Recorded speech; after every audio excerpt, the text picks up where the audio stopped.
नमस्कार दोस्तों, मैं आपका दोस्त पुनीत और आप देख रहे हैं आपका यूट्यूब चैनल डिफेंस अस्त्र। दोस्तों, आज हम इस वीडियो में तेजस MK2 वर्सेस ग्रिपेनी फाइटर जेट के बीच एक कंपैरिजन करने वाले हैं। जानेंगे कि इन दोनों लड़ाकू विमानों में सबसे पावरफुल कौन है। तो चलिए दोस्तों, वीडियो को स्टार्ट करते हैं। तेजस MK2 सिंगल इंजन वाला मल्टी रोल लड़ाकू विमान है, वहीं ग्रिपेनी भी सिंगल इंजन वाला मल्टी रोल लड़ाकू विमान है। तेजस MK2 में जिस इंजन को लगाया जाएगा वो है general electric F414 GE-6 turbofan engine. यह इंजन 58 किलो का ड्राई थ्रस्ट जनरेट करता है और आफ्टर बर्नर के बाद यह इंजन 98 किलो का थ्रस्ट जनरेट करता है।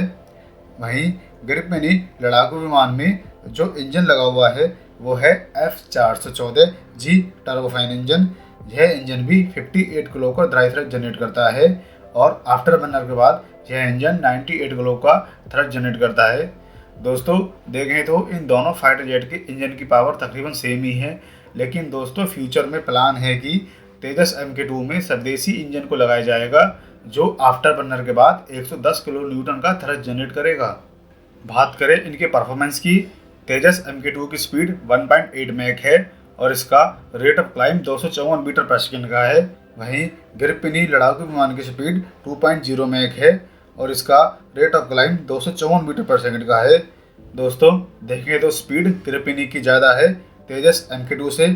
तेजस MK2 की रेंज 2500 किलोमीटर है और इसकी फेरी रेंज 3500 किलोमीटर है विथ 3 एडिशनल फ्यूल टैंक के साथ। वहीं ग्रिपेनी लड़ाकू विमान की रेंज 2500 किलोमीटर है और इसकी फेरी रेंज 4000 किलोमीटर है विथ 3 ड्रॉप टैंक के साथ।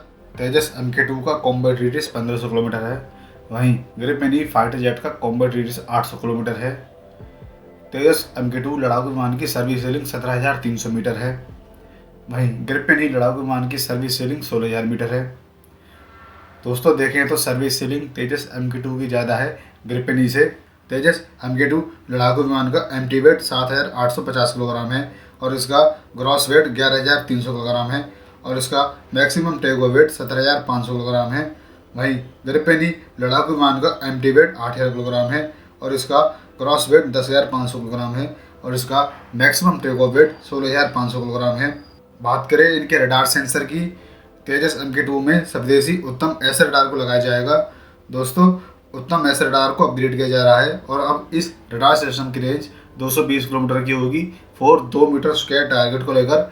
यानी यह रडार सिस्टम 2 मीटर स्क्वायर के किसी भी टारगेट को 220 किलोमीटर की रेंज में ट्रैक कर सकता है और साथ ही यह रडार सिस्टम एक साथ 40 से 50 टारगेट को ट्रैक कर सकता है और 10 से 12 टारगेट को एक साथ इंगेज कर सकता है।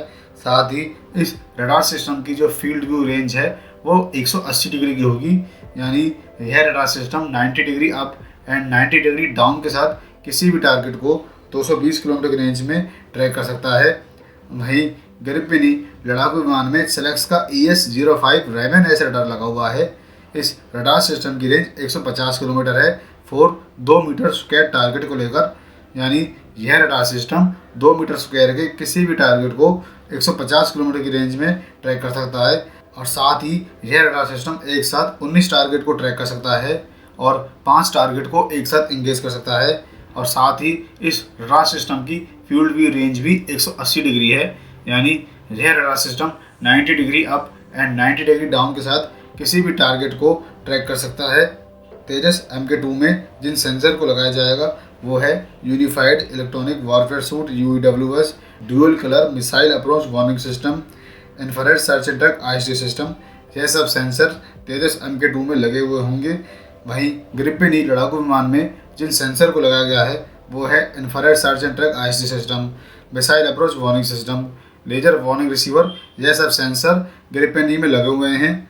दोस्तों, यदि आपको इन सेंसर के बारे में जानना हो तो आप मेरी पुरानी वीडियो को देख सकते हो, मैं वीडियो का लिंक आई बटन में दे दूंगा। बात करते हैं दोस्तों हम इनके रडार क्रॉस सेक्शन यानी RCS की।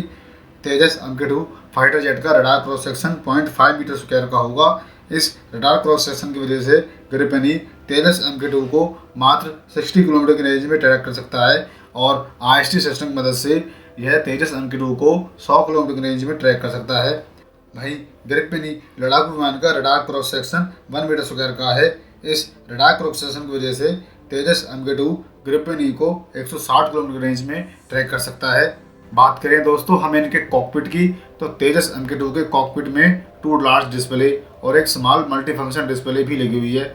साथ ही इसमें hands on throttle and stick HOTS system भी लगा हुआ है। वहीं ग्रिपेन ई लड़ाकू विमान के कॉकपिट में 3 लार्ज डिस्प्ले और कुछ 3D स्क्रीन भी लगी हुई हैं। साथ ही इसके कॉकपिट में hands on throttle and stick HOTS system भी लगा हुआ है। बात करें दोस्तों हम इनके आर्मामेंट की, तो तेजस MK2 में 13 हार्ड पॉइंट लगे हुए हैं और यह अपने साथ 6500 किलोग्राम तक का पेलोड ले सकता है।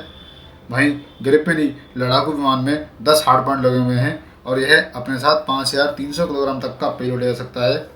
तेजस MK2 सभी प्रकार की एयर टू एयर मिसाइलों को फायर कर सकता है।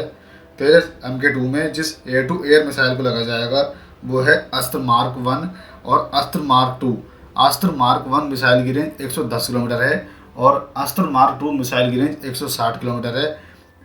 वहीं ग्रिपेन ई लड़ाकू विमान भी सभी प्रकार की एयर टू एयर मिसाइलों को फायर कर सकता है। ग्रिपेन ई लड़ाकू विमान में जो एयर टू एयर मिसाइल लगी है वो है मीटियोर मिसाइल। इस मिसाइल की रेंज 150 किलोमीटर है। बात करें दोस्तों हम इनकी एयर टू ग्राउंड मिसाइल की, तो तेजस MK2 सभी प्रकार की एयर टू ग्राउंड मिसाइलों को फायर कर सकता है। तेजस MK2 में जिस एयर टू ग्राउंड मिसाइल को लगाया गया है वो है ब्रह्मोस NG क्रूज मिसाइल। इस मिसाइल की रेंज इस वक्त 290 किलोमीटर है। और दोस्तों आपको पता ही होगा कि ब्रह्मोस मिसाइल को अपग्रेड किया जा रहा है और फ्यूचर में ब्रह्मोस मिसाइल की रेंज 500 किलोमीटर की हो जाएगी। वहीं ग्रिपेन ई लड़ाकू विमान भी सभी प्रकार की एयर टू ग्राउंड मिसाइल को फायर कर सकता है। ग्रिपेन ई लड़ाकू विमान में जो एयर टू ग्राउंड अटैक के लिए मिसाइल लगी हुई है वो है टॉरास की कैप्ड 350 क्रूज मिसाइल। इस मिसाइल की रेंज 500 किलोमीटर है। तेजस MK2 लड़ाकू विमान जिन बमों को फायर कर सकता है वो है स्पाइस बॉम्ब, DRDO का ग्लाइड बॉम्ब, DRDO का सॉ बॉम्ब और Sudarshan laser guided bomb LGB, यह इन सभी बमों को फायर कर सकता है।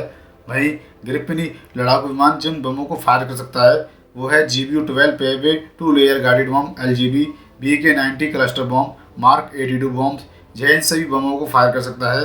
दोस्तों यह था तेजस MK2 और ग्रिपेन ई लड़ाकू विमान के बीच एक कंपैरिजन। दोस्तों देखें तो मेरे हिसाब से तेजस MK2 ज़्यादा शक्तिशाली साबित होता है ग्रिपेन ई के सामने। और दोस्तों मुझे लगता है भारत को ग्रिपेन ई को लेने की ज़रूरत भी नहीं है, क्योंकि हम खुद अपना तेजस MK2 फाइटर जेट डेवलप कर रहे हैं जो ग्रिपेन ई से ज़्यादा शक्तिशाली है। तो ऐसे में क्या हमें ग्रिपेन ई लेना चाहिए? आप मुझे वीडियो के नीचे कमेंट करके बता सकते हो।